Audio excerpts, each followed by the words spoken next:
Hello friends, in this video we'll discuss the scoping review. A scoping review is also a theoretical review in which we try to map the literature, whatever different findings are there and what are the gaps in those findings. This is what we try to point out in a scoping review.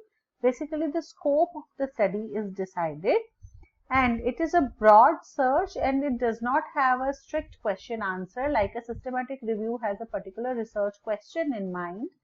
The scoping review does not have a specific question. It is not limited to a particular research question and it is more exploratory in nature and tries to show the gaps between the literature. The limitation of the scoping review is it is less detailed. An example would be if we try to find out or review the artificial intelligence applications in the medical education, then we try to find out the broad reviews, broad scope of the field of artificial intelligence in medical, and then we try to map the themes, concepts and gaps instead of measuring the effect sizes. Often it is used in the field of when the field is new or fragmented.